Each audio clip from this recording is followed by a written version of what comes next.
Holy Ghost.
that you're putting me down. it's true. Things aren't getting any better. This love will last forever. How could you?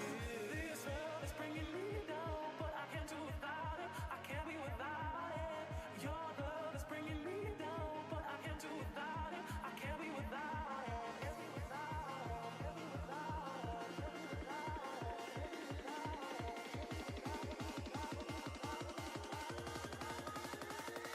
Let's go.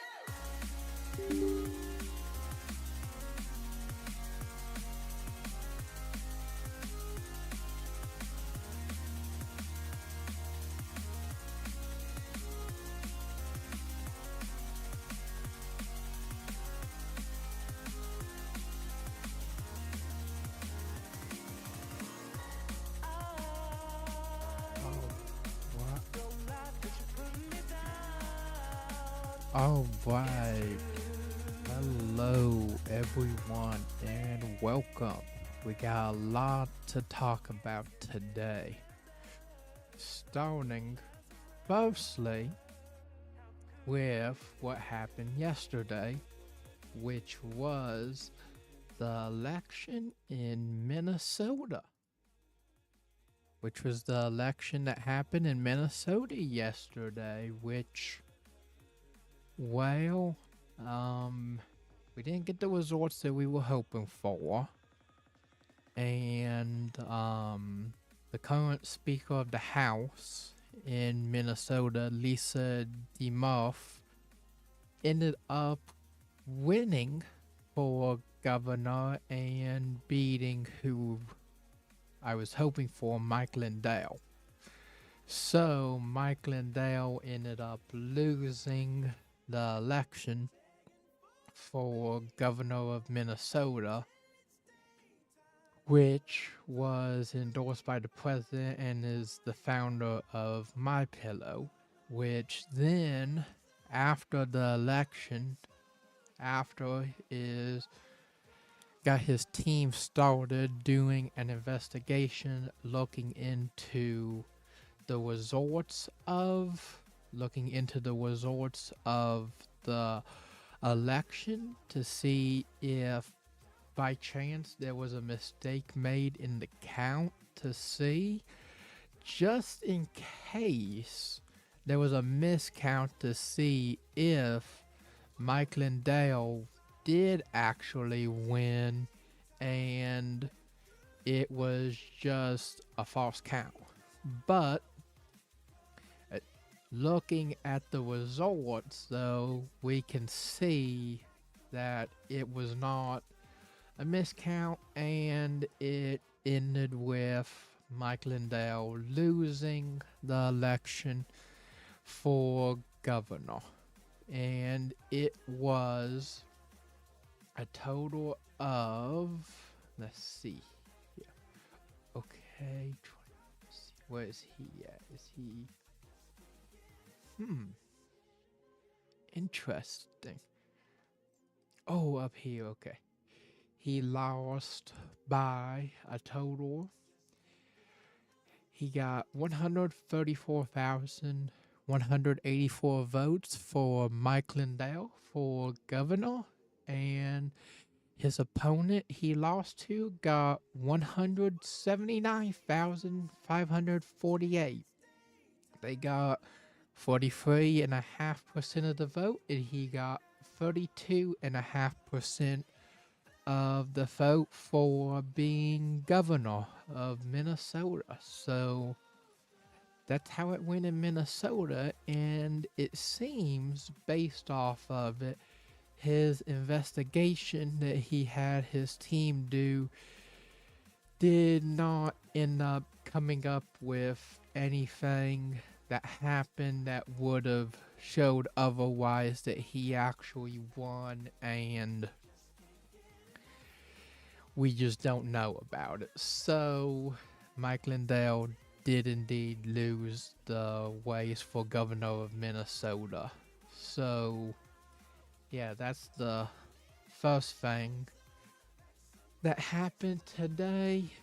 yesterday, that happened yesterday, he waited till 11 o'clock till about 80%, most of all of the votes, like, came in and were already, like, done. And, well, at that point, we knew, like, who was going to win the election at that point, and it was predicted by AP also at that point. So, yeah, by 11 o'clock, we basically knew, like, okay, Mike Lindell lost the election, and this is going to be who the next governor is. So, that is how the ways for governor of Minnesota went yesterday.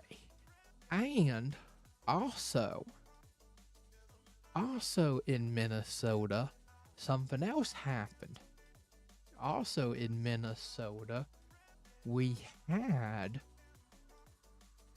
also had Angie Craig get defeated by Peggy Flanagan in the Democrat primary, which is great because Angie Craig has gotten over 700,000 from APAC, which is terrible. And which is terrible. And Peggy and it looks like, from what I could tell, yes, exactly. Looking at it,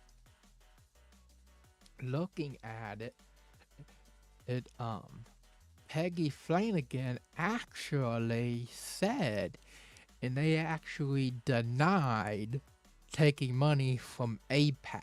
So, yeah, they did not take any money from APAC, unlike the opponent on it, Angie Craig, which is the APAC candidate that got over $700,000 from APAC, which is pretty insane and a whole lot of money. Like, 700,000. And on top of it, they spent this 700,000 to this candidate to try and get them to win, and then come time, the candidate ended up losing. So, yeah, that's over $700,000 right there that just went down the tube from APAC because, well, they lost, which is great for us because, well, that's not good. I don't want them in there taking all kinds of money from APAC. We need someone who can stand and not take money from them to actually get in and do something, because they won't be under control of APAC because they aren't taking money from them and they can't hold that over them. Like, oh, you took our money, so now you gotta listen to us. So yeah, luckily, that's not going to happen, which is great because the APAC candidate ended up losing the election to them. So, yeah, that is what has been happening yesterday going on in Minnesota in the election over there in Minnesota. So, yes, that's what's been going on yesterday in Minnesota with the election happening for governor and other primary candidates in Minnesota that are running. That's the first thing that we got coming up right now. Second thing, now, moving on, we also got some new news about what is happening to Fauci. Yeah, we got some new information happening about Fauci. Yeah, Fauci is now getting state charges and had a summon issued in 3 states.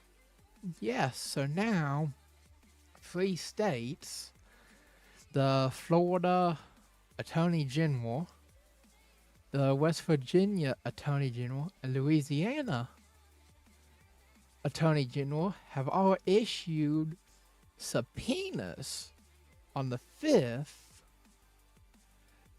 and are looking in to see whether Fauci actually profited and made money off of the COVID pandemic and some forms through deals that he could have possibly made that would have made him profit from COVID happening and such. So, yeah, the guy is now being summoned by 3 attorney generals to see if he's been profiting from COVID happening. And on top of that, we have the phone, the computer, the text, and we have the text, the voice messages. So if he was profiting off of this in private and he has it in text or in voicemails located on his government phone, which we have, we will find them and we will then be able to tell whether or not he was profiting off of COVID happening and enjoying it. So, yeah, that's what's happening now with Fauci currently, potentially profiting off of the back of COVID happening.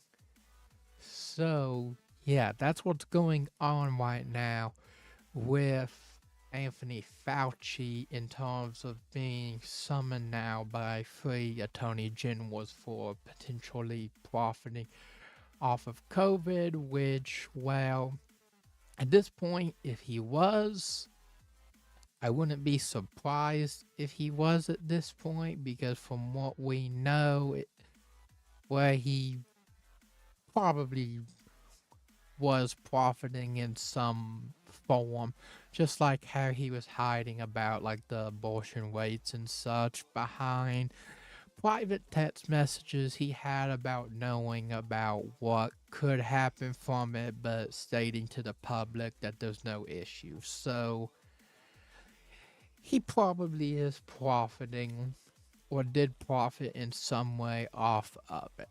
I don't know how, but he probably did somehow.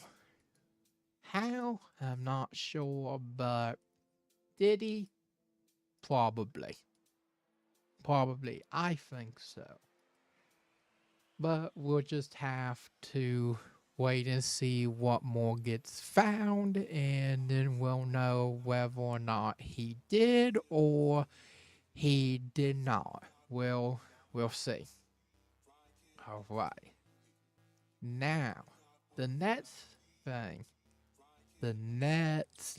big thing for today to cover is now about what is happening now over in Ireland, and what is also happened in Poland. So, firstly, we're going to start with a little bit of background on Ireland first, just so we got a good understanding of this. So, Ireland is a small island of 32,595 square miles, or 84,421 square kilometers, if that's what you use. So that is the size of Ireland and size of the island. And they got the independence in 1921 after going to war so that they could break away from the British and have their own independence, which they got from going to war with the British and beating the British in the war to get their independence. And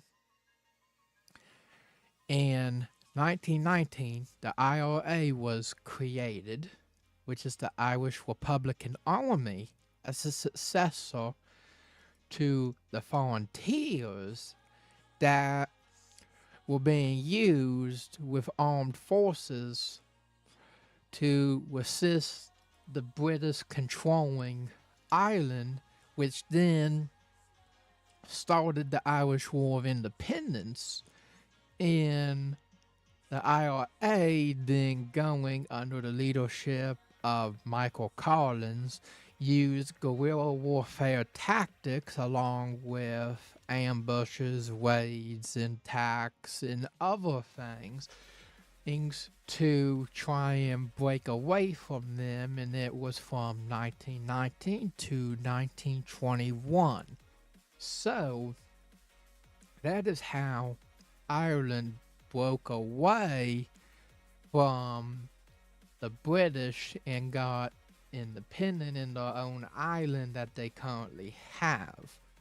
So, knowing this, Ireland has open borders, which is a really, really bad thing because we have been seeing what happens when you have open borders, and how by having open borders you are just going to be opening yourself up to be flooded by tons of people from other countries coming over through your open borders because you're just inviting them to come over and establish themselves there.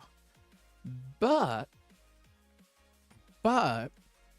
we now know that in Ireland there have been people with boats, taking boats and getting around 250 people at a time and taking them to cross the open border to go over to Ireland to get there and leave from their country, wherever they're coming from, which, well, if they want to leave that bad, it must not be that great, because, well, why would they want to be leaving so badly if it was that great? So, yeah, we have boats of people coming over to Ireland, which is not good.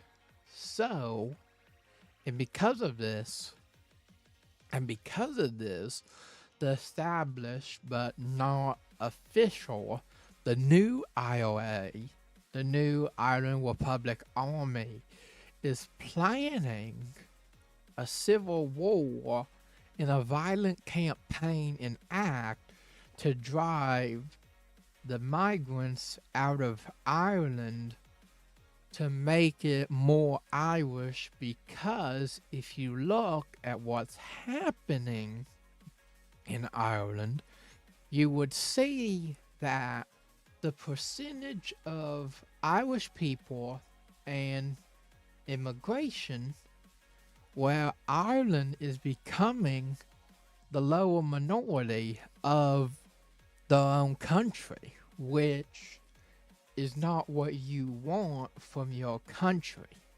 You do not want your own people to be the lower group and smaller group occupying what is your country that you have. So, the new IRA has decided that they're getting tired of it, so they're planning on using violent tactics in forms of driving them out, and the crime on it has been seen in more and more, and they have even started having issues with people coming over. So the new IRA is trying to bring back the Irish and make the Irish be the primary group of people in Ireland, so that they are no longer the minority of their own country, which, well, they shouldn't be, just like in any other country. So the new IRA has decided to take a stand and not planning on fighting against it, which is what the new IRA plans. But since the new IRA is not official, the government, the UK and the government over there is planning on stopping the new IRA from the plan, because they do not want the new IRA stepping in and attacking migrants to get them out of the country, which they are coming from the border from the UK to the Northern Island of the Irish, which, like I said, has open borders. So, yeah, the new IRA believes that now it is the time for a civil war, that it's time for a civil war, and that if the country is not going to do something about it, then they're just going to have to do it on their own, and they're just going to have to do it on their own, and whether or not that's the way the government would want it or the way they would like it, they're going to have to do it their way, because the government over there in Ireland, since they want open borders, isn't going to do it, and they aren't going to want to do it the way that needs to be done, which, well, it shouldn't be violent, but it most likely will turn violent, like what you've seen here in the US with ICE going in and getting tons of people and us taking them out.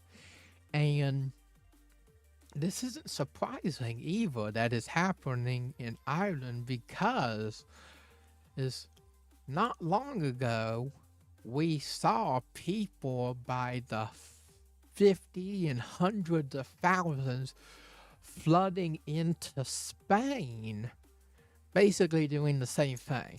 And then Spain had a big thing where they then were having to get all of them out, which was like 60,000 last that I heard, but I'm not sure how many total. But I know like there was hundreds of thousands that were going into Spain, flooding it with boats of people.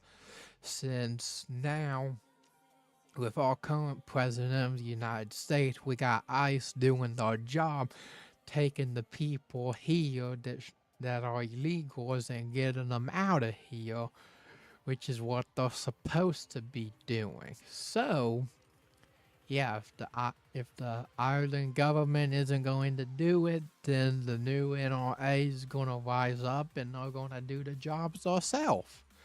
And it most likely will be violent, and yeah, if that's how it's going to go, that's how it's going to go. Also, it's reported that the new IRA is going to show up, and they're going to they're going to give the people 24 hours to get out. And well, if they don't get out in those 24 hours, then Yeah, it's not going to be good for them because, well, the new IRA, they're going to show them what they can do about it to get them out. And, yeah, they're going to show them what they're going to do to get them out of their country to remain Irish people in Ireland.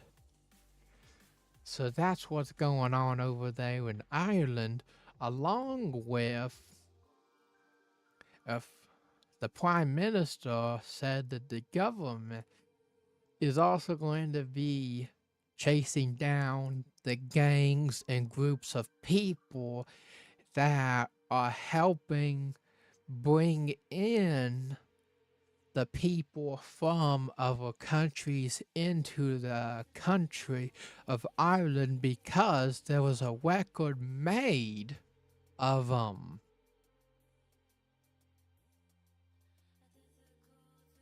because there was a record made of 230 people in a single boat crossing over the English Channel to get there. And that's a lot of people in one vessel. And it was in the early morning of Monday.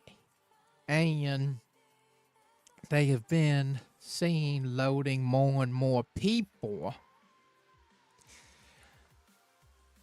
And the Prime Minister said the government is going to be relentless in chasing down these gangs, but how relentless are they actually going to go into actually getting these gangs and taking these people out and stopping it? Well, that's a good question. I don't know. That's a good question. We'll find out. We'll find out. Oh, hello. Oh, right now we're just talking about Ireland and how the government says that they're going to be relentless in getting the gangs of people that are helping bring in hundreds of people through the English Channel after the record-setting 230 people on a single boat going through to come over. So, well, yeah, how hard they're going to go down on getting these gangs? Well, that's a great question. We'll just have to see. But if it doesn't work, what they plan on doing to stop these gangs from bringing people into the country legally, basically, on these boats from other places, then we'll just see what the new IRA does to step in and do it themselves. Because it's going to come down to the new IRA and Irish people standing up to hold down the country if the government doesn't crack down on these gangs. And a good first step that they need to do is they need to close the border so that people over in the UK can't just go over to Northern Ireland just whenever they want to, just across the border for like a visit. Like, hey, we're over here now. Let's see here what's going on over here. They need to close the border and set up so that there is a proper way to get into the country like we have here in the US. And if people are crossing it, they need to get whatever version of ice they have over there. I don't know the Ireland's version of ice, but whatever it is, and if they have one, if they don't, they need to establish one first, close the border. Well, actually, firstly, they need to close the border, then they need to establish their own version of ice, create a system for people to be able to come over into the country legally, and then if the people are coming over illegally, send the created Department of ICE onto the streets to get the people and get them out of the country. like what we're doing over here. And if it was sorts of violence, it was sorts of violence. And it'll show what people over there will do if you start to fight back and push them out of the country that they want to flood into and take over on their own because they simply can. And especially because you are wanting an open border so that they can come over and simply take over and have their way with the country and whatever else they want to do, like what has happened over in like the UK, which I saw late last night. And well, it is absolutely crazy. But you could tell, for instance, like in the UK, about the amount of mosques in England. Like if you take a look at England, like in 1950, they had 5 mosques, which is fantastic. But then if you look in 2026, they have over 1,700 mosques now, which is insane to have that many mosques. Like, what happened to your country? Like, you was a good one. You was alright in some ways. And now you're just being taken over and you're just accepting it and having mosques put up everywhere that they want mosques put up, since the ones invading and having their way with the country. Like, oh, we need a mosque here, we need a mosque there. It's like, oh, if there's not a mosque nearby, then we need to make a mosque so that we have a place to go and like do whatever they do at the mosque. I don't know what they do necessarily at mosque, but they need to start slowly getting rid of the mosque. Right now, 1,750. And what they need to do is, since it isn't going to happen all at once, of course, they need to start slowly by reducing. So, for instance, next year, drop that down to maybe like 1,600, 1,500, or just take out like hundreds every like few months till you slowly get down to, I don't know, maybe 100, or like 100 maybe could be too low. Possibly 250. Like 250 I think would be all right. But yeah, having like 3, 4, 500, that's like, why do they need so many mosques? Like, just establish one in the major cities of your area where there will be people, and then in the smaller areas, if people don't like there not being a mosque, well, too bad. They could travel to the local big city, to wherever the closest mosque is, somewhere in a bigger city, instead of just having them set up absolutely everywhere over the whole country and being over 1,700 like what has happened now in the country. So, yeah, that's what happened there. And what Ireland needs to do in order to stop the takeover from happening in their country and being a minority in their own country. That's what they need to do. Now, if you look on the other end, we have Poland. on the other end of this, which Poland is completely different on this. They have a completely different stance on this in Poland.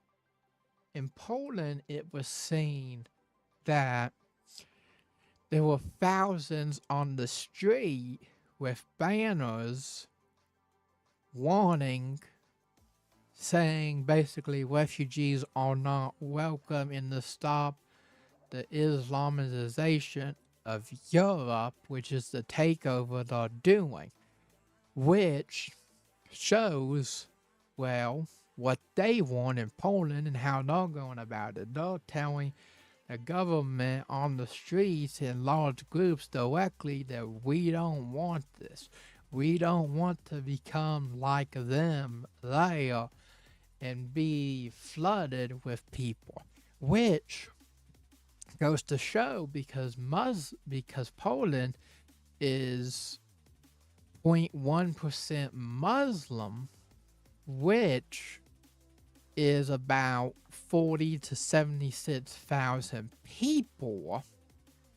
So about, if we go on the high end, 76,000 people.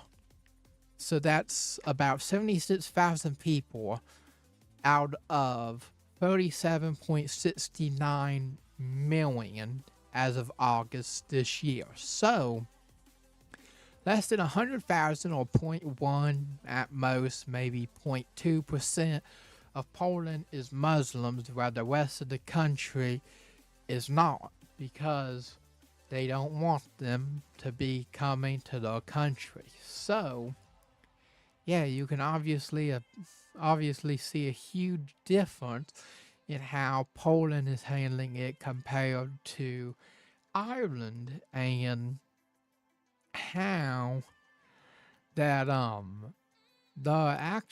Poland is getting backlash is in strongly from the EU for the immigration policies, which reject Muslim immigrants, which is why there is so little in the country. In the EU, well, of course, they're going to get mad at them and like go at them for doing it this way because they're being taken over by them. So, of course, they are going to get mad at them like, why are you not letting these people in when we are? And it's like, oh, we want to safeguard Poland's identity, culture, and values, which these people are not doing, and are going to be basically taking their culture and values and spreading it into the country as a takeover to replace the country, just like what we have seen in other countries like the EU and what tried to happen in the US. So they are getting mad at them, and the illegals are also getting mad about it, getting angry about it, complaining like, oh, we can't come over, and it's like, where are those other countries you can go to besides Poland? Like, pick a different country. You can't choose basically the US. Poland doesn't want you, so go to another country and see how it goes there going into it. And, well, it either go well or they'll start doing something themselves.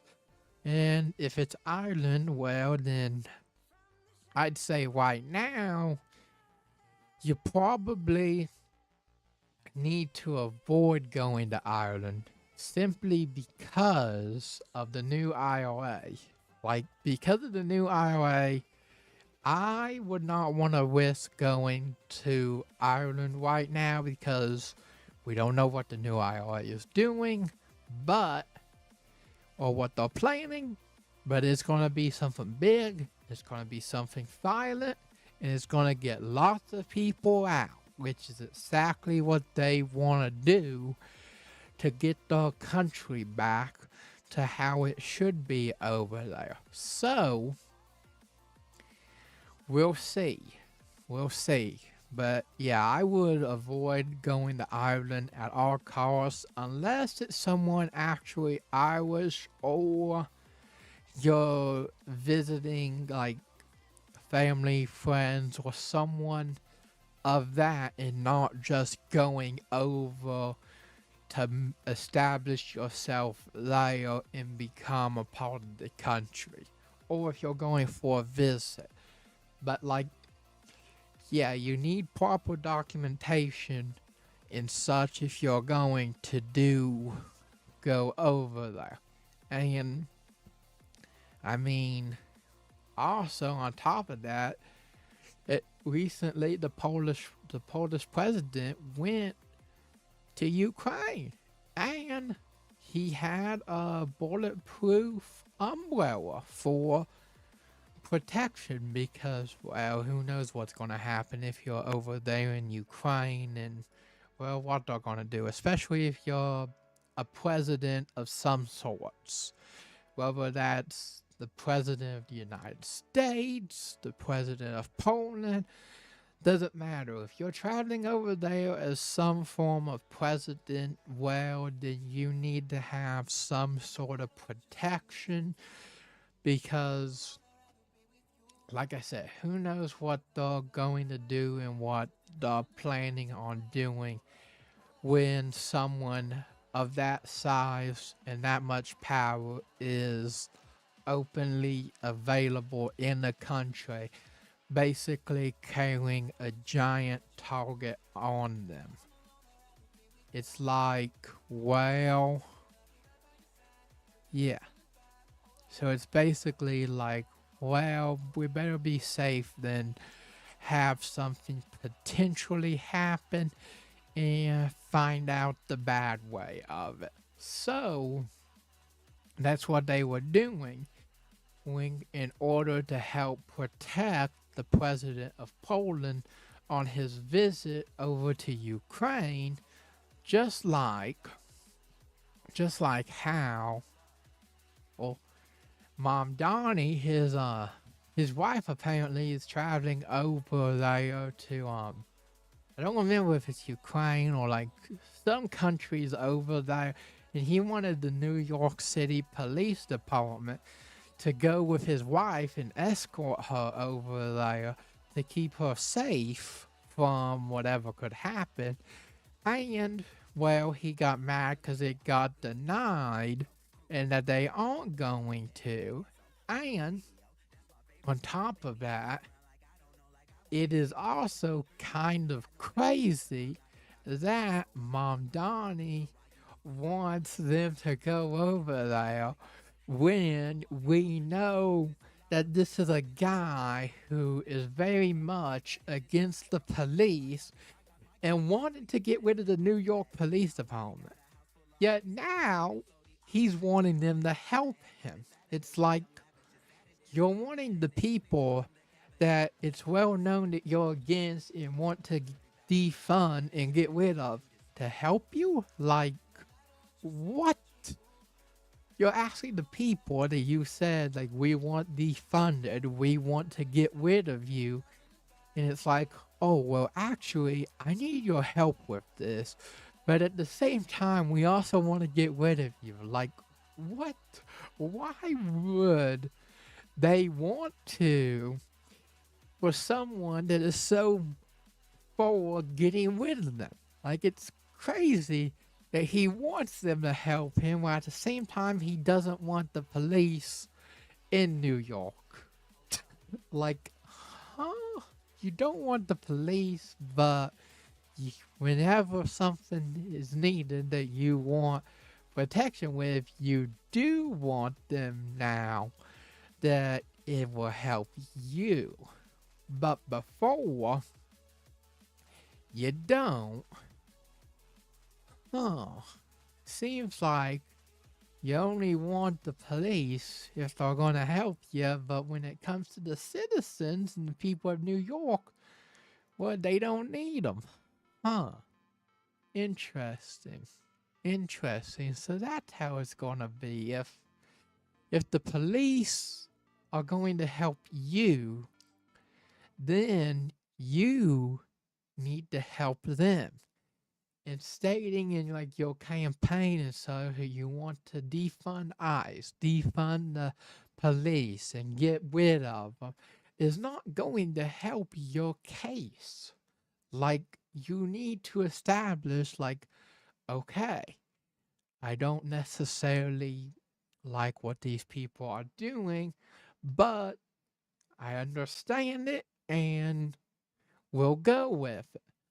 But no, he's pushing back against everything they're doing.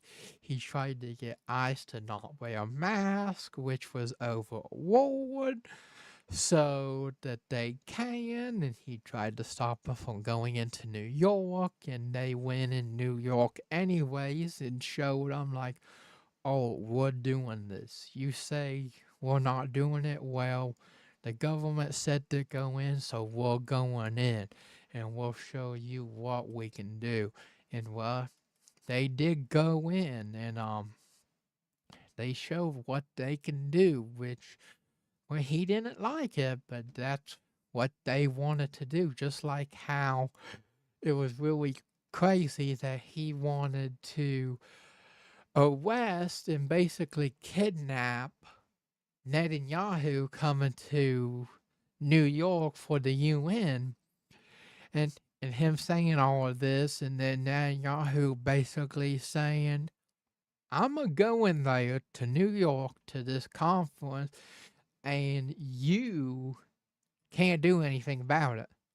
And then later, the guy admits, oh, I can't do this, but the federal government can. So he wants a warrant from the government to get Mamdani when he comes to New York City, even though the president has stated that nothing is going to happen to him when he comes over here to New York, and everything is going to be fine for him when he comes over here for the UN conference in New York City. So, yeah, he said we're going to, the president said we're not. He wants a federal warrant. The government basically said, no, we're not doing that, and that is that. So, yeah, Mamdani basically is just not having his way in terms of what he wants to do and what he actually can do. That's the big part, is he needs to realize what he can actually do instead of what he can't do. Because he's wanting to do this and that and all of this, but it's not what he can do. It's what he wants to do. And, well, luckily, the guy cannot run for president, luckily. Because if he could, that would be really bad if he could run for president. So it's a really good thing that he cannot run for president of the United States, because I would not want to see how that went. And, well, we know there would be APAC involved, of course, just like basically every election there is. APAC gets involved in some sort of way with whoever they want and pump tons of money into their campaign, and like, okay, this is who we want, so pump money, vote for this person. It's like, we know you're behind this, so we're not gonna back it. up and we're not going to listen to you and who you want to vote. We're going to vote for the actual person that's going to do something and not just take APAC money and then listen to everything you say. Which is why we need people that are not taking money from APAC to actually one and stand up to actually be voted for and win office so that we can get APAC out of our elections and have APAC and Israel stop interfering with our elections and basically having the person they want in control so they can have whatever they want to have happen because it's the person in office. So, yeah, we need to get more people that are against APAC running who actually want to end the wars and help the country and like stop listening to these other countries, focus on America and help the country. We don't need to be in this war.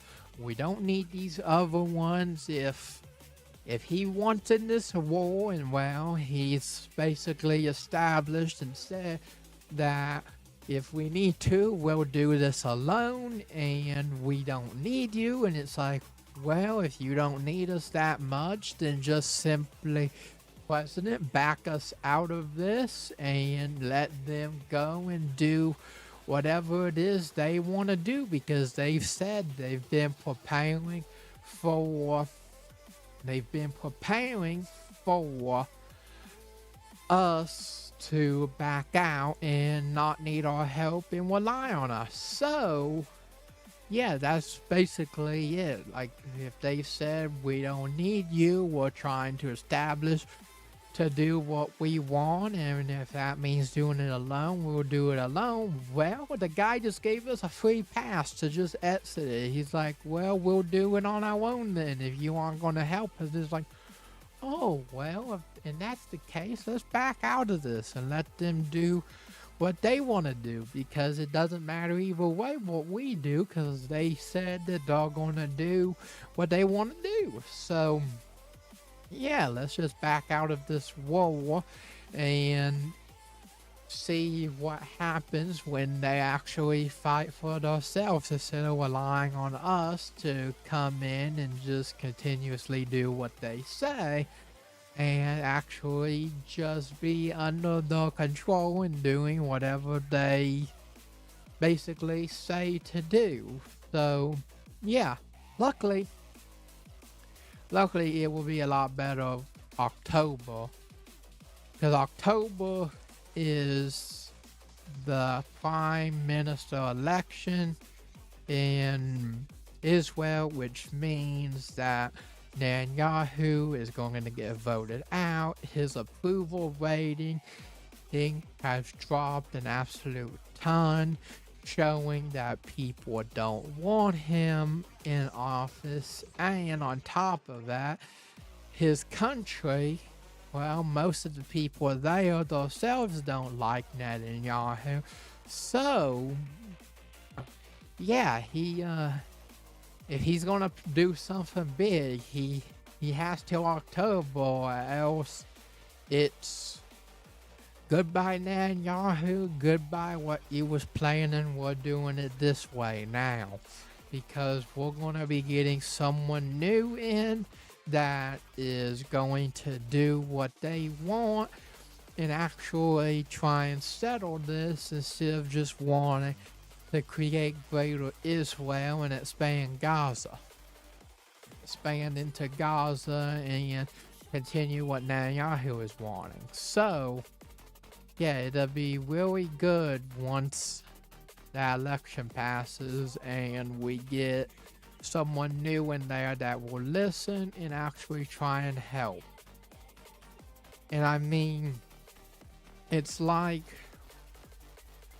what Reagan said before about freedom is never more than one generation away from extinction. It's like, well, I mean, that's kind of what they're trying to do, is take that away. And They're trying to take that away from us. And well, one way you can see it is you can see it with all the flock cameras being set up to like watch everyone, monitor what's going on in big cities and such. And oh, and especially what they want to find out in regards to the Second Amendment, because they're setting up flock cameras specifically to watch gun ranges and looking directly at them to see who is going in and out of them so that they can monitor, okay, how many people have weapons, who are these people that have weapons. That way they know how many people they're up against and what they need to do to try and stop all of these people that have weapons that they know about, because they need to know who to go after first to take away the weapons, and then by taking away the weapons they'll have control over it, because then the people won't have the weapons to defend ourselves when the government starts to overreach and take over, even though they should be armed, because it's given to us by the Second Amendment, which is the right to bear arms, which, well, it can't be taken away. But if you look at the left and what they want to do, well, it's not surprising that they want to take away our weapons so that they can take control and then run the country how they want and open the borders again and start endless wars, have a mass immigration takeover of the country, and whatever else they want to do, along with the globalists that are working with them to try and run the country how they want, which is absolutely awful, and I do not want to see it, because it will be worse than what we have now if they get in there and start doing what they want to do, how they want to do it. So we need to really make sure that we keep the Second Amendment and make sure that we don't let the left and the globalists step in to power to take over and do what they want to do, because it could be the end. And it could be the end if they win. So we need to make sure we got good people and the GOP running and really trying to make America better and getting us out of the war and focusing on America. That's what we need. We need people like that to step up and do it. The only bad part is we don't have people that want to step up to do it, and people that are too scared to do it. And right now, at this point, we don't have enough time to establish a new party to get people up into the public to do this in order to help. But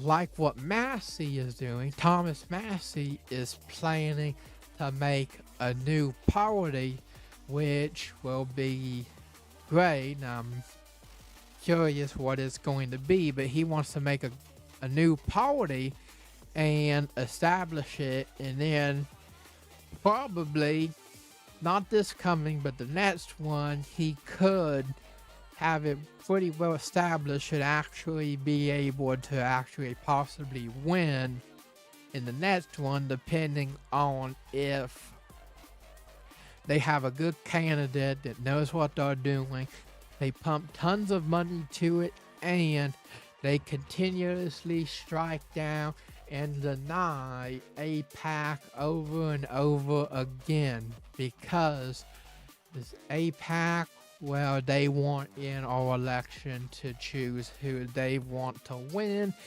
and who they can have on their side. Like currently with the president, there's stuff that they're hiding, and they're currently using, and though right now the globalists, they're trying to just ride out the current president's way so that they can then get in their own candidate. So yeah, they're right now trying to simply ride out the current presidency so that way they can then just get who they want in and undo everything and then set it back to how it was, open the borders, mass immigration, endless wars, that's exactly what they want, and under the control of APAC, so they call the shots, and basically we just are underneath them and no longer focusing on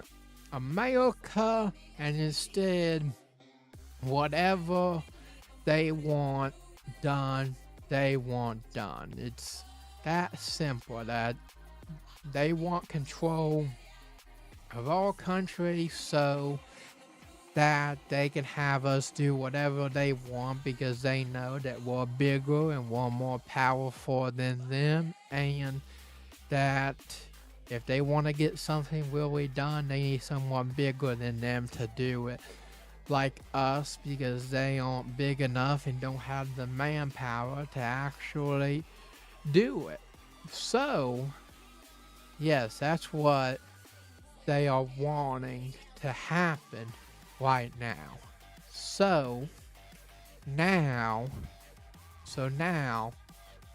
I'm going to hit a quick ad break and we'll be back here in a few minutes.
And we are back. There we go. And now, let's see what is happening now and see how everything is going now. So, currently now, we are finding that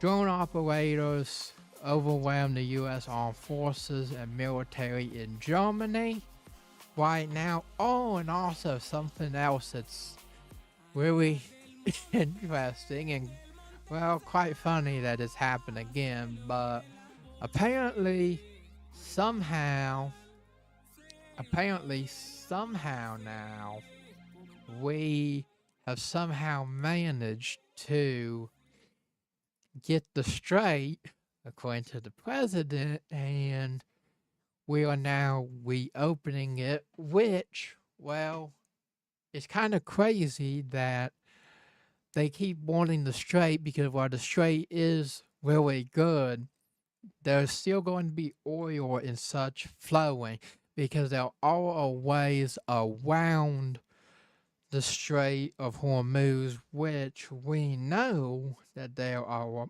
and we also know that over in the Middle East, I forgot which country it was, but one of them was actually walking to help create a new path to go along outside bypassing the Strait of Hormuz. So we know that there are ways around it, and we are creating those ways around it. So them controlling it just means that we just have to go a different way to be able to do it, and that is not going to stop us from actually getting oil and doing it. That's just going to make it take a little longer and a little less quick. But other than that, well, other than it taking a little bit longer, that's not going to stop it. It's still going to be as it was, just different way of going about it. That's all that's going to happen. It's just going to be a different way of going about it, and we're going to continue going around the strait until it gets settled and we take it.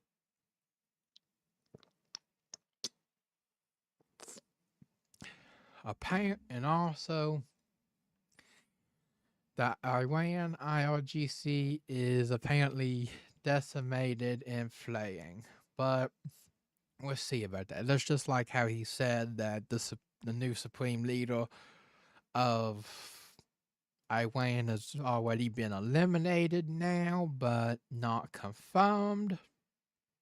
So, yeah, we'll see about that now, if that actually happens or not. But yeah, we'll see if that actually happens or if it's just another thing that happened and he said it from the reports he heard, but we don't know and it's not confirmed, so we'll find out. It's just like how for like 97, 98 times now we've won the war over and over and over, and yet we're still going at it somehow. Even though we won and we took it, somehow they have it and it's still going on, which makes absolutely no sense because how do you win a war and it still be going on? Like, what?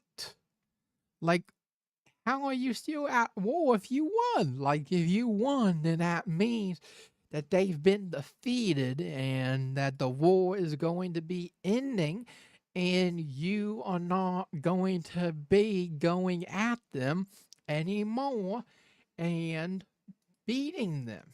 It's very easy. You either have beat them and won the war, or you simply are still going at them and the war is still going on. Just that simple. Once the war actually ends, then you can say, oh, we won. But if you're still fighting, then no, we have not won the war. We might have won a small fight in it, like on a hill or something, but we did not win the war because the war is not over yet. The war is still happening. So, we have not won the war. We may get small wins here and there, but that's nothing really to be going off about. Like, we won the war, we won the war. It's like that is just a part of this war that we have won, but the bigger picture is still we aren't won the war yet. It's still going, and we're still having to waste money and throw money at this war that we got dragged into. So, yeah, I mean, it's crazy that we somehow have been winning this war and we're still ongoing with, like, we're still ongoing with striking and oh, we won. Oh, we just struck again. Oh, we won the Strait. We have the Strait of Hormuz now. We have the Strait. Oh, they took it. Oh, the Strait's open again. Oh, it's closed again. It's like, what is happening? Like, stop saying that it's open and we have it if it is not. Like, just secure it. And once we have it, hold it down. Don't let them take it. And then simply tell them that we have it and it's open once we actually take it, and then beat them and win against them and have it, because currently we just keep saying it's reopened and then probably within about an hour or so it's closed again, and Iran says, oh, we have it. They never had it. Oh, and it's like, wait, we did have it. And then it's just going back and forth. You said this, I said that. And, well, no, not getting anywhere with it. It's just a back and forth. I said, you said. I said, you said. Like, just sit on this and get it open with. Besides, if the Strait of Hormuz is so important, then we need to simply go in there, send in the ships, send in the Air Force, and just strike them, take over it, send in heavily armed ships, the military, what you can of it, and have them simply lock down the strait. And then, if anybody that we don't approve tries to, just simply shut it down, get them out of there, and then that'll show them we have this. We decide who gets in, who gets out, and you are not going through this straight until you settle with us. And if you don't settle with us, then we're just going to keep this open for everyone but you until you decide that you're going to listen to us and start fighting with us. It's that simple. Just like how it's super simple with all of our negotiations we've tried, and then Yahoo and Israel stepping in and saying something or performing some sort of action or attack or strike onto them, completely going against and erasing what we had just settled with them. Like, you really don't want us to end this while we're trying to do our best to help save you from getting yourselves destroyed by ending it for you, because you obviously can't end it yourself. And, well, without us, you're not going to be able to. So just accept the peace agreement. Let us negotiate it. We can talk to them. And as long as you don't do anything, it will be fine. But as soon as you decide to do something, well, be prepared, because they're not going to settle with us again, because you have to go and mess it up because you don't like it. So just sit down, listen to the deal, back out, withdraw your forces, and we will be all good. You don't have to just keep doing this, but you think you need to, so if that's what you really want, then, well, that's what you're going to get. But at least keep us out of it. At least, because if you can keep us out of it, then That would be great for us, and then we can actually focus on the country and on America and how, well, we can improve our country rather than just listening to whatever they say. It's that simple. So, we need to just simply try and back out of it whatever way we can.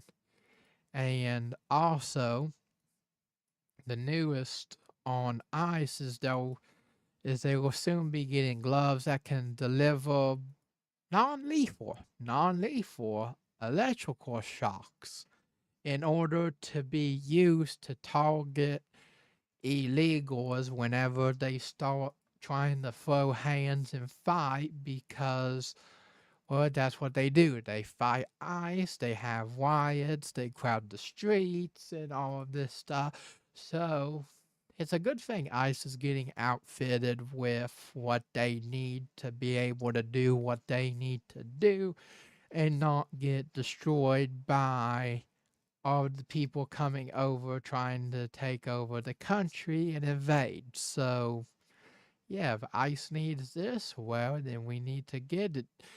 Then we need to give it to ICE so they can do what they need to do and have it done safely and securely for them to help protect our country.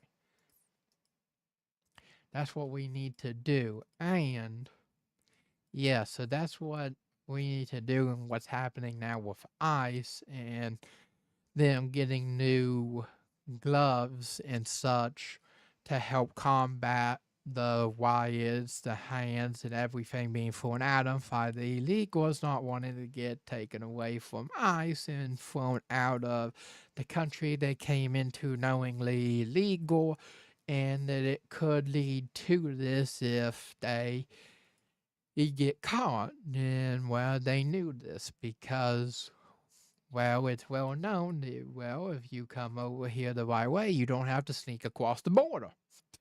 If you don't have to sneak across, then you're fine. Just that simple. And, like what was, and, yeah, like what was yesterday confirmed, the president did confirm that he did indeed sneak off of the first, he did sneak off of the first Air Force One and then get transported by Secret Service to go on to another plane from the catering truck. He did confirm this because that's what Secret Service wanted, because of the threat. And, well, they told him, but he said he didn't ask much into it. So he said he guessed that there was a threat involved in it, but he didn't really look or ask about it. So he just knows that they told him that he needs to do this, so he did this. Like he said, he travels by Secret Service.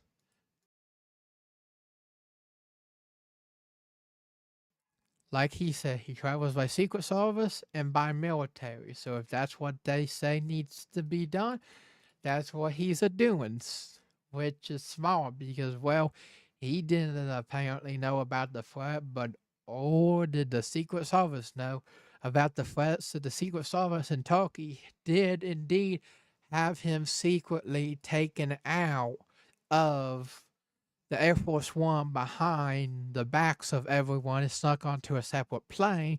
And him confirming it has very, very upsetly made a lot of media journalists very, very mad about what he did, because a bunch of the journalists did go onto the Air Force One like he did, but they did not know the Secret Service had taken him out of it. So journalists and media are very mad about them being loaded onto this plane being expendable and us knowing that there's a threat and still letting them go while taking the president on. They're mad because they say that they're not expendable and that if the president wasn't on board for it, then they should have been taken off of the plane as well. And, well, I don't know if they would have wanted on the plane with him, but they would have whether not been on the plane and had waited because they did not know the president wasn't on it and instead thought he was on it because they did not know that the Secret Service escorted him from the Air Force One secretly behind into the catering truck at the airport and then taken into the other plane where he secretly flew out of Turkey. So, yes, that was confirmed. It did happen, and that's how they wanted to do it with him. And he listened and he did it. And now the media is all mad because they thought he was still on it. And they now believe the government thought they were just expendable because they let them continue to go on that flight, knowing that it could go boom anytime from Iran deciding to strike it and make it go boom, boom, boom, boom, boom. And everybody on that plane go, bye bye, everybody. And it's like, well, you might have got all the journalists that, hey, the president was actually on this flight that you did not know about because we found out about your threat before, so we secretly snuck him off it, but showed the public what he was on, so you did not know until after the fact that we had actually read into your plan and we actually outplayed you in what you was planning to do to take out the president in the Air Force One that was actually just a decoy that we planned to trick you into thinking the president is here, but really we're on to you and we know that you're planning to do this, which is why we're taking the president this way instead of letting him go where we know that you are going to strike. It's that simple. We're just going to outplay you. And then afterwards, if he say we're just going to shove it in your face like, oh, hey, actually, we did this right in front of you and you didn't even see it happen. And because nobody knew, oh, but we knew it, so now what are you going to do? Because we just showed you, oh, are you going to do this? We got it. And then we're just going to outplay you because we got a good read on you and we're going to show you that, oh, you plan to do this, we'll do this. And then we'll simply show you that we're one step ahead of you over there, just like we have been. So, yeah, it was indeed confirmed about him swapping planes and going on to the other one and being hidden. So that is what happened there. And now, let's see here now, not live. Now let's see here now what is actually happening now. Just the major things currently happening going on now. But yeah, okay, so the president secretly escapes Air Force One. We just covered that. Mike Lindell lost governor of Minnesota. We lost that. We covered that about him losing governor in Minnesota to Lisa DeMuff. And then, yeah, same thing. See, Trump secretly escapes Iran threat and catering truck at NATO summit. I didn't know that part, but yeah, we covered that. Former CDC calls pregnant women vaccine recommendation a mistake, which, well, we know after it coming out that it was a mistake because Fauci knew that it could do this, but he still let it slide anyways. Is because he wanted everybody to get it because he's guilty of spreading it, but that's something else we're trying to prove. So Yeah, that's what's happening there. Let's see. Let's see what's happening here. Why is he trending? Um. Oh. Okay. Um. Oh. I see. So now here's what's going on with Putin now. Apparently, Japan is now or imposed sanctions on Russia, and Putin said they will retaliate if any Western country seizes Russian commercial vessels. So, yeah, he said that we need to stop seizing the shipping. If we don't, they're going to do something about it. And yeah, if we don't stop, they're going to attack and strike. And well, we'll see what happens. We'll see. Either we'll do it or we'll just keep doing what we're doing. And then if he does something, we'll just step in and basically tell him to just sit down. We're doing this. We have a better military than you. So if you want to go at this, then we'll do this. And then, yeah, we'll just show you what we have and we'll take you out. That's simple. If we want to take your shipping, we'll take your shipping. That's simple. Besides, you're not going to do something about it because we're simply bigger and better, and we'll show you if we have to. It's that simple. And yeah, that's what's happening there.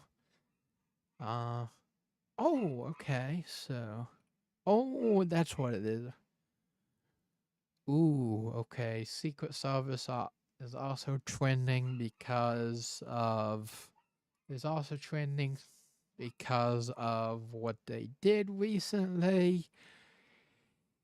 Yeah, so Secret Service is trending because of what they did about sneaking him off of the Air Force One. And yeah, so that's the big thing that's happening. So that's the big things that are happening right now, currently, in relation to the war, the election in Minnesota, for Governor Fauci being charged by 3 more attorney generals, Ireland being invaded. Ireland being invaded, and the new IRA planning on making a violent campaign to stand up to them, to take them out, to help protect our country from becoming a minority in our country. And we covered about how Poland is actually countering this by just telling them, no, you can't come in. That simple. And now I'll be back in just a little bit.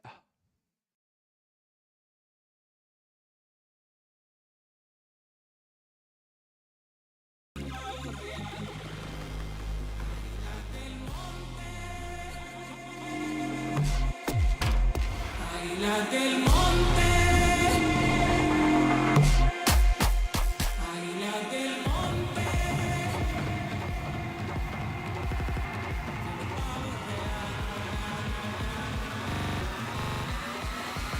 águila del monte.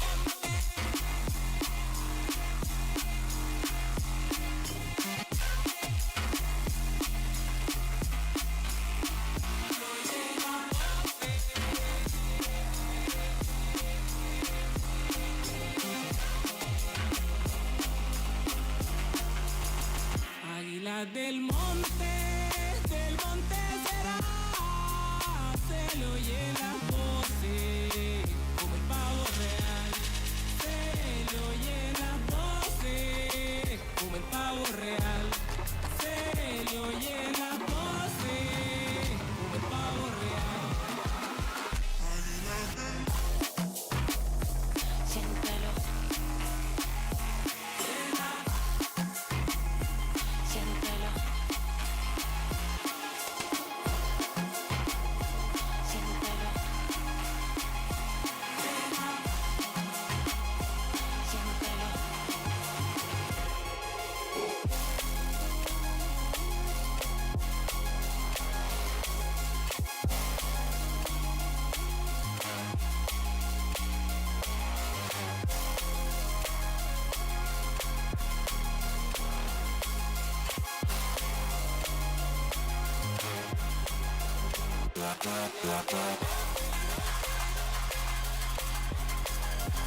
Oh, fine, and I'm back. There we go. There we go now, and we're back. So, now, what's going on now is that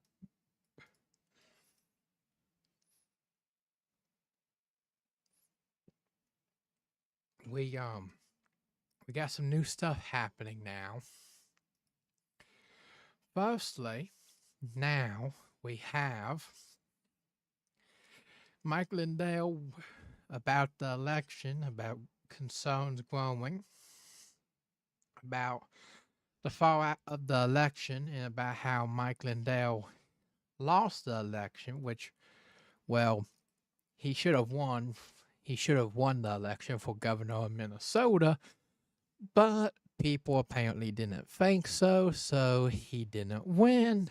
But he should have won it, though, because, well, that's what should have happened. If that didn't happen, well, it didn't happen, but he should have.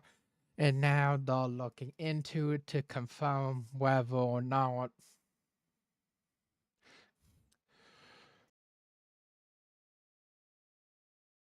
to see whether or not there actually is or is not an issue with the election. And I went earlier, they said that if we nuke them, then all American military bases will be forcefully taken from them, and that things are different than World War II, which, I mean, they are, but still, we're gonna have to do something here big if we're gonna actually stand up and do this, because we don't need to be sending more people in to go into the war and die just because this other country wants us to. So we really do need to just simply go in, wipe out Iran, or settle a peace deal with Iran and cut off Netanyahu, and just let him take control of what he wants to do, and then see how that goes for him when he no longer has all backing covering him in his crazy plans of expanding the country and keeping the war open so that Iran loses money and it helps them with their currency right now.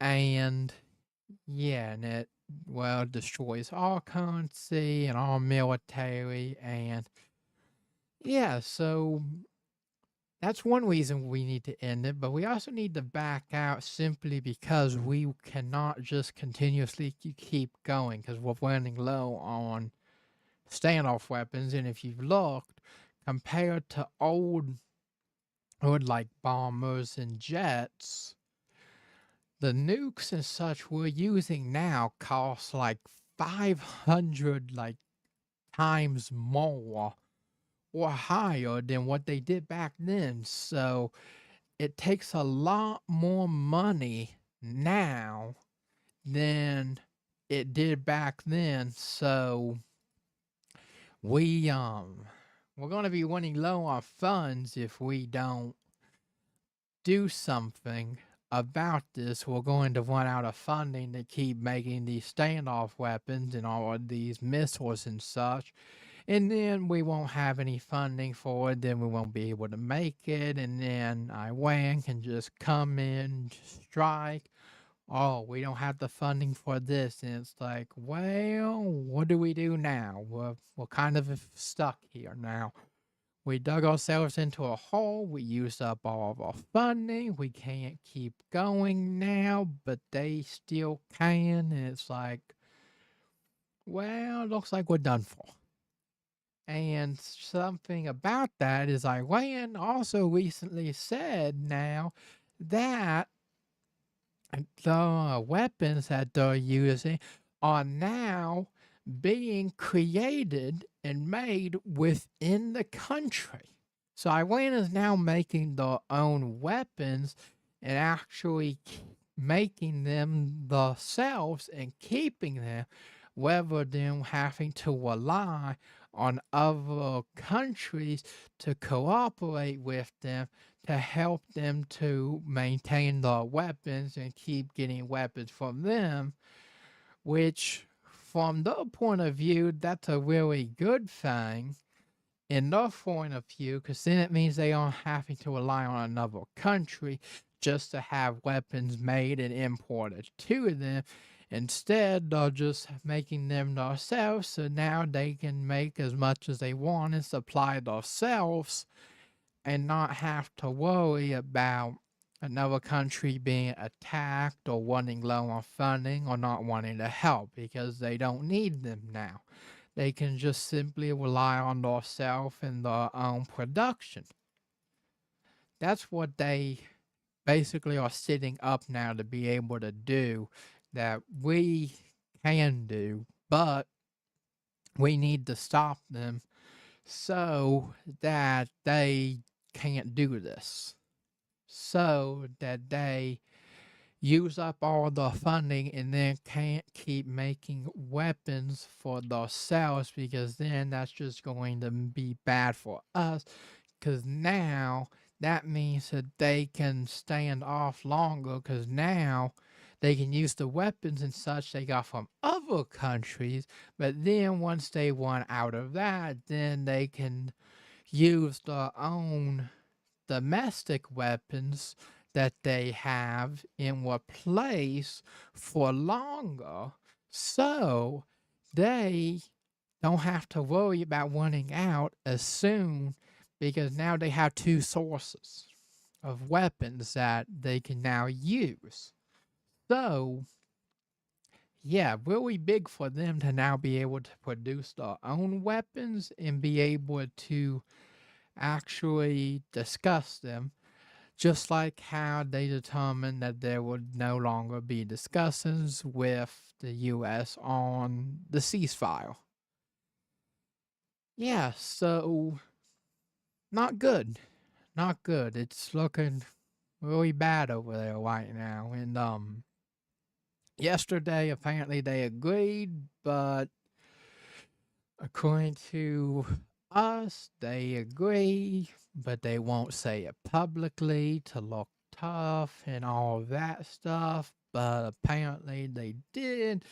We'll just have to see. I don't think they agree to anything because others aren't saying anything, they're denying it themselves. But can you really trust them? And it's like, well, probably not. So we need some third source like Saudi, Pakistan, or some third source to come in and confirm this outside of the two.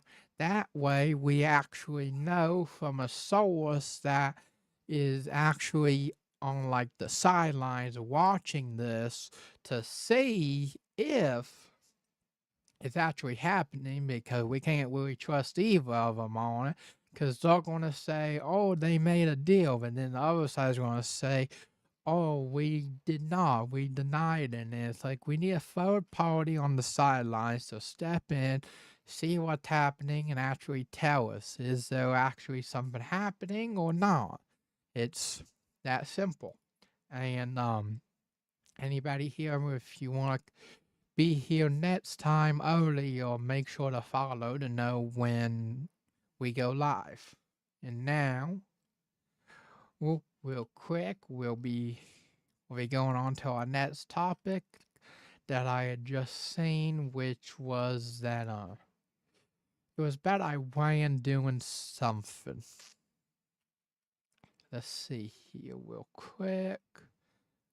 Oh, yeah, it was about us. If we strike them, they'll strike us back. They'll strike us back. Very, very simple stuff going on right there. Now, let's jump over to see now what is happening in Iran. Yeah, covered that one about it. Oh, they plan to use shoulder-to-air missiles for the Air Force One is what they planned. Okay.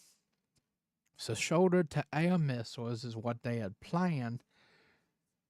And apparently they now have no Navy, Air Force, or money. But I'm sure that probably is not true, at least in terms of the money and such. The Navy, I don't know. It could be. It depends. I don't know how Iran's Navy is looking. But in terms of the military and funding, yeah, I don't see that running low, though. That seems like it's just going to be how it is. So I don't think that there is an issue there on funding, because they can just go to Russia and China and get some help there like they have been. So, yeah. Like I said, Iran said all of the weapons are now domestically produced. So now all of them, they're saying, is being produced by them now and such. Yes, and let's see here. Oh, okay.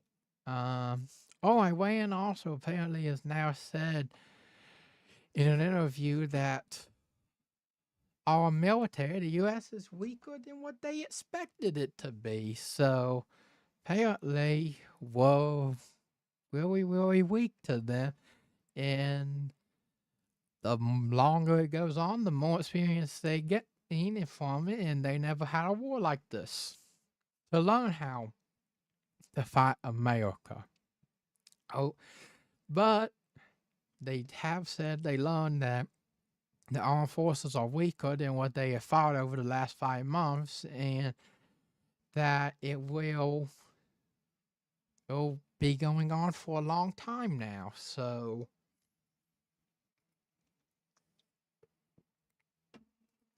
yeah, it's going to be happening for a long time.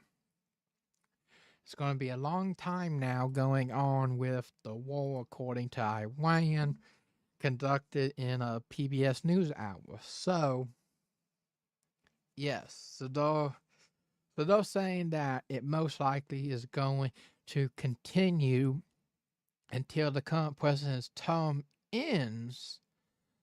And yeah, one way that they plan to prolong the war is to cause attrition, and the missiles they make are more than they launch. And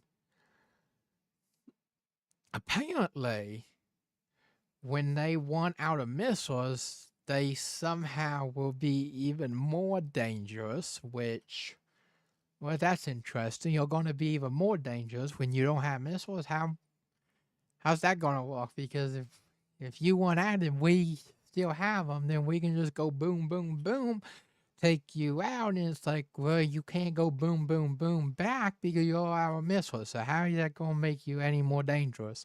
Why? Because you're going to have to go by ship and ground now instead, or you're going to have to rely on the backs of China and Russia to help you with sending missiles and such, since you are one out of them and not be able to do it yourselves. Which one would it be? Would you be relying on Russia and China? Would you just be going all out guerrilla warfare on land and sea? Or try and negotiate with us, which probably won't happen, but it'd be really nice if it did happen, but that's not going to. And yeah, but apparently also Iran says that if we accept all the demands, they'll reopen the Strait of Hormuz, which nobody really knows what's going on with the Strait of Hormuz. It's like, it's just a back and forth. Like, okay, we'll take it this day, you take it that day, and it's just a back and forth, open, close. They can't decide who's going to hold it. Is it going to be open, closed? We don't know. We'll find out. We'll find out as more comes out about whether or not they're actually going to do something and see. Because being more dangerous with less weapons, that's interesting. That just means they'll have to find other ways or start relying more heavily on China and Russia.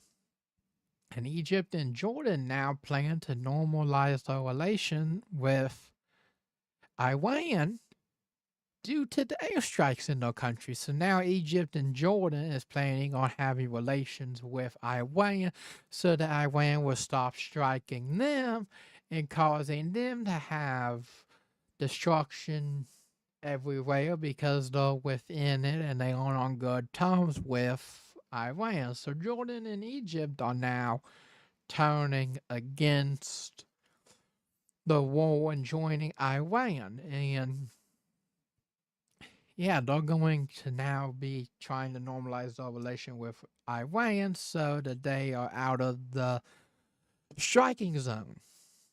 That's what their plan is. And yes, so they want to get in with Iran so that they can sit on the sidelines and be like, well, since we're on good terms now with Iran, we don't have to worry about Iran striking us and causing there to be any like strikes or anything happen to us since we're on good terms with them now.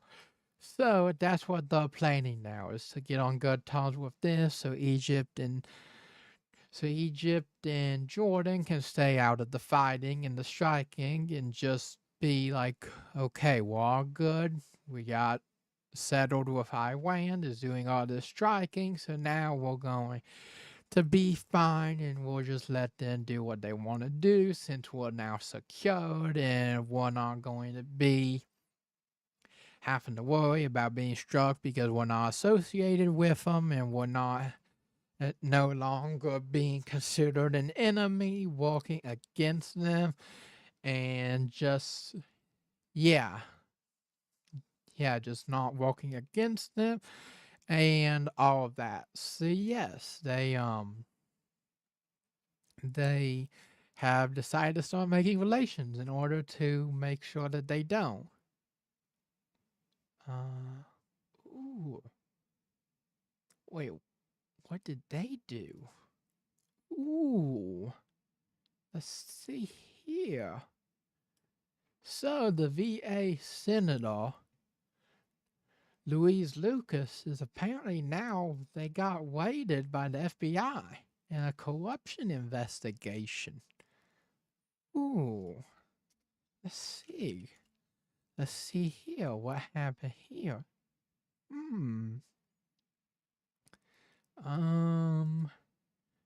Let's see. The raid. Yeah.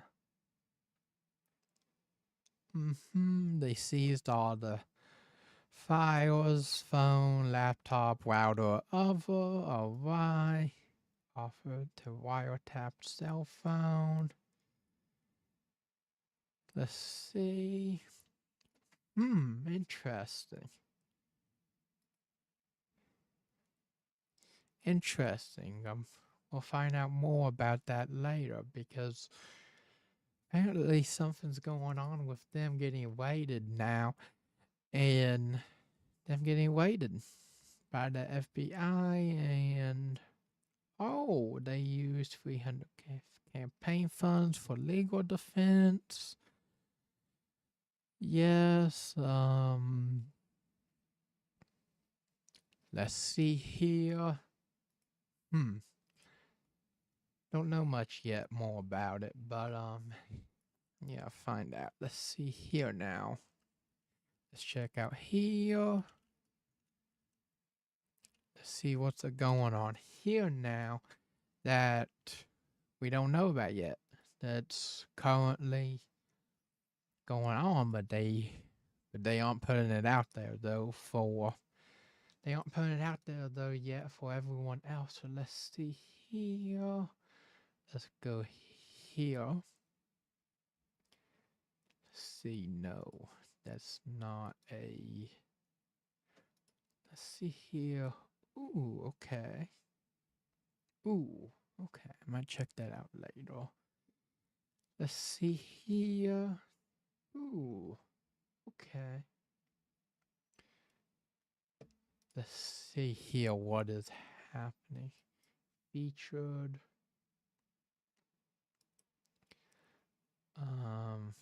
Also, it looks like this is just. Ooh. Ah, I see. It's just a bunch of. Okay. Okay, I see. So that's where they have a bunch of those listed for the catalog. Okay. Let's see what's going on here. Let's see. Wait, what is this? Wait, from today.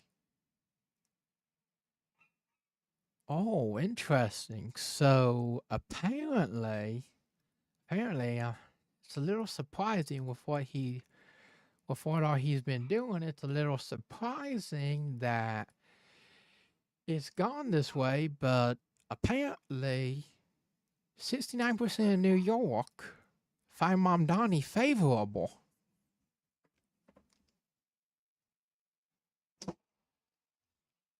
And only 24%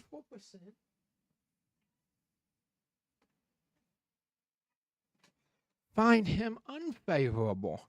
Interesting. I think that'd be higher about unfavorable because of what all he's been doing and how people aren't liking what he's doing. It's surprising that New York still finds him 69% favorable, which is crazy that he's still that favorable with what he's done, and especially how he's been treating with ICE and the police department and all of this. And it's like, how is this guy still favorable? What are these people in New York thinking that this guy is actually favorable? How? What has this guy done that's favorable to the people of New York? Because I do not know what he would have done that would be so favorable of it compared to unfavorable. So I do not know what he did, but it is pretty impressive that he is still somehow maintaining his favorability with the people of New York City. He, luckily, luckily, I don't have to worry about anything, Mom Donnie. And yeah, but I'm surprised that he still considered that favorable, even though a lot of people don't like what he's been doing. Yeah, so it's surprising he's still favorable by a whole 69% compared to only 24 unfavorable. That is impressive. Oh, ooh. Oh, interesting. Financial reset. Oh, okay. Ooh, okay. Ooh. Let's see, what is this? Ooh. Oh. Okay, so that's what it is. Okay, so that one and this one. Ooh, okay, I see. I see. Oh. So, we need to acquire XRP and XLM, which currently are very, very low currently, but we need to secure them for the future because we need to put them and stack them. So interesting. We need to. Huh. Ooh. Let's see. What is this now? Oh. Ooh. Okay. Interesting. So for today. For today, I'm going to call it here for today. We covered a lot, and don't forget to follow to know about when I start next time. And I'll be back tomorrow, 12:30 p.m. Eastern. Goodbye.